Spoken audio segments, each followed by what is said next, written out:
د پاکستان د کورنیو چارو وزارت مشر طلال چودري د افغان کډوالو په حواله سره یو ضروری پریس کانفرنس کړی دی په کوم کې چې دوی د افغان کډوالو په اړه د پاکستان پالیسی په ډاګه کړې ده او څرګنده کړې ده. هغوی څه ویلي دي په دې حواله سره دغه تفصیل تاسو سره په دغه نننۍ ویډیو کې شریکوم. دوی د پی یو آر کارت په حواله سره وینا کړې ده. د سره چې کوم د ای سی سی کارډونه کوم افغانیان ورونو سره دي د هغې په حواله سره د پاکستان پالیسي واضحه کړې ده او دې نه علاوه چې کوم پولیس د دوی سره زور زبردستی کوي یا تنګول کوي د هغوی بېعزتي کوي د هغې په حواله سره هغه هم دوی دا خبره ډاګه کړې ده او څرګنده کړې ده چې دغه شان خلکو له څه کول پکار دي او ورسره دوی د پاکستان چې کوم د ویزې سیستم دی د افغانستان دپاره په هغې باندې هم دوی د خپلو خیالاتو څرګندونه کړې ده. اوس دغه ټولې خبرې تاسو سره وار په وار باندې ډسکس کوم.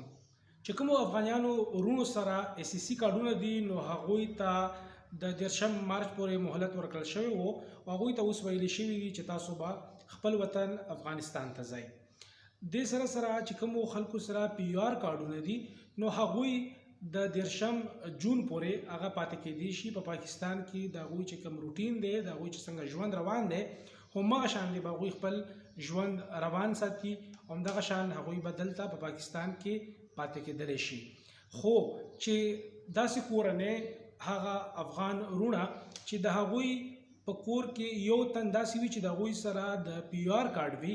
او د نورو خلکو سره ای سی سی کارډونه وي نو بیا به دغه کورنۍ ټوله دلته پاتې کیږي. د هغې وجه دوی دا ښودلې ده چې داسې نشي کېدی چې هغوی نیم کورنۍ هغوی افغانستان ته لاړ شي او نیم دلته پاتې شي ځکه چې په تګ راتګ کې هم هغوی ته ډېرې زیاتې مسلې دي نو هغوی ته هم ویلي شوي دي چې د چا په کورنۍ کې داسې یو تن وي چې د هغوی سره پی یو آر کارډ وي نو هغوی به دلته په پاکستان کې د 13 جون پورې پاتې کېدلی شي. یو خو دغه پالیسي مخې ته هغوی راوړه. ورسره د هغې نه علاوه چې کم دوی ویلي دي چې هغه خلک یا هغه پولیس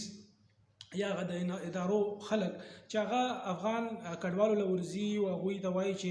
تاسو وځئ د ملک نه او زور زبردستي ورسره کوي د هغوی بېعزتي کوي هغوی وهل ټکول ورسره کوي نو په هغې په حوالې سره دغه طلال چودري صاحب دا خبره کړې ده چې هغوی له پکار دي چې هغه په ګوګل کې سرچ کړي چې کوم د پاکستان د کورنیو چارو وزارت چې کومه پاڼه ده په هغې کې د شکایت دپاره یو نمبر ورکړل شوی دی چې په هغې باندې شکایت وکړي. هغه خلکو سره چې کوم خلکو سره زیاتې کېږي په هغې کې دغه د پی یو آر کارډ والا شامل دي ځکه چې هغه په قانوني توګه باندې د 13 جون پورې دلته پاتې کېدلی شي. نو هغه خلک چې کومو سره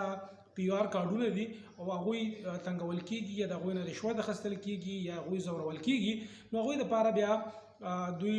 داسې کولی شي چې ګوګل ته لاړ شي او د پاکستان د وزارت د کورنیو چې کوم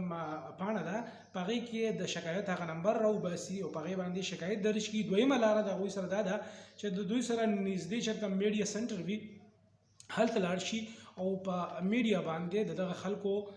پر ضد د دغه پولیس یا د سرکاري اهلکارو په ضد باندې شکایت درج کړي او وایي چې زموږ سره قانوني کاغذونه شته دی او د هغې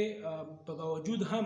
مونږ دلته ځورول کېږو نو د هغوی خلاف به هم اکشن اخیستلی شي دغه پولیس خلاف به پارچه ګډ کېږي. دا طلال چودري چې کوم دی دا په خپله وینا کې خپل پریس کانفرنس کې دغه څرګندونه کړې ده. د دې نه علاوه د پراپرټۍ په حوالې سره هغوی وویل چې کوم افغانیان وروڼه دلته پاکستان کې پاتې کېږي هغوی پراپرټي اخیستې ده هغوی ځمکې اخیستې دي هغوی کورونه اخیستې دي هغوی دپاره هم هغوی وایي چې دغه غیر قانوني دي ځکه چې په پی یو آر کارډ باندې یا په ای سی سی کارډ باندې څوک دلته پراپرټي نشي اخیستی. زیاته خلکو خو داسې کار کړی دی چې دلته چې کوم پاکستانیان وروڼه دي دواړه طرف ته پښتانه پاتې کېږي نو یار دوست ملګری رشته دار هغوی سره هغوی خبره کړې ده او د هغوی په نوم باندې هغه پراپرټي دغه افغان باشنده یا د افغانستان سره تعلق لرونکي چې کوم مهاجر وروڼه دي هغوی دغه پراپرټي اخیستې ده نو هغو خرڅېدی هم شي یا چې کوم دی هغه دلته پاتې کېدی هم شي. درېیمه خبره دا ده چې څنګه به پاتې کېږي افغانیان. زه 10 جون هم تیر شو ورسره ټول افغان کډوال لاړل دلته د هغوی کاروبارونه دي د هغوی روزګارونه دي د هغوی دلته ډېر زیات تعلقات دي د هغې به څه چل کېږي د هغې دپاره پاکستان دغه پالیسي راوړې ده چې دلته به هغوی په ویزه باندې پاتې کېږي او د ویزې مختلف قسمه دوی کیټګریز جوړ کړي دي چې په دې باندې هغوی دلته پاتې کېدلی شي چې په هغې کې یو داسې ویزه ده چې هغه د چکر ویزه ده ټورست ویزه هغه کولی شي د نه علاوه د بزنس ویزه کولی شي د هغې نه علاوه فیملی ویزه کولی شي او ورسره د هیلث ویزه کولی شي مطلب څوک د بیمارۍ علاج درملنې لپاره دلته راځي پاکستان ته د هغې ویزه کولی شي پاکستان هم غواړي چې دلته کم خلک پاتې کېږي چې هغه په کاغذونو باندې پاتې شي وایي دوی دا هم زیاته کړه چې د دنیا د هر ګوټ نه پاکستان ته دلته خلک راتلی شي په ویزه باندې پاتې کېدی شي او موږ خوشحالیږو چې د افغانستان سره زموږ چې کوم خلک دي مسلمانان دي زمونږ پښتانه دي هغه خو چې موږ په خوشحالۍ باندې قبلوو چې هغه دلته راشي او دلته پاکستان کې په قانوني کاغذونو باندې هغه دلته په ویزه باندې په پاسپورت باندې دلته پاتې شي او هغوی خپل ژوند وکړي او هغوی دلته مسله جوړه نه کړي د دې شاته یو وجه دا هم ښودی شي چې په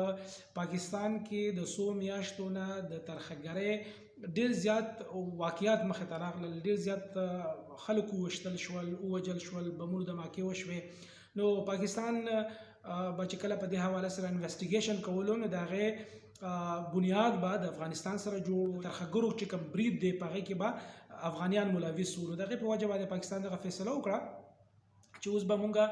د پاکستان چې کوم دلته بغیر قانوني توګه باندې کم افغان دلته پاتې کېږي هغوی به لاړ شي افغانستان ته که چېرې د هغوی زړه غواړي نو هغه بیا په ویزه باندې دلته پاتې کېدی شي دلته به یو پراپر ریکارډ د پاکستان سره پاتې شي مونږ د پاکستان د مسافرو که مثال واخلو نو هغوی هم په مختلفو هیوادونو کې بهر پاتې کېږي خو د هغوی سره قانوني کاغذونه وي هغه لږ هم چې اخوا دېخوا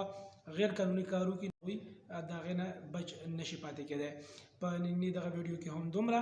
بیا به حاضرېږو تر هغه وخته پورې خپل ملګري ذاکر الله له اجازت ورکړئ چې چېرته هم یې ښاد اوسئ د الله په امان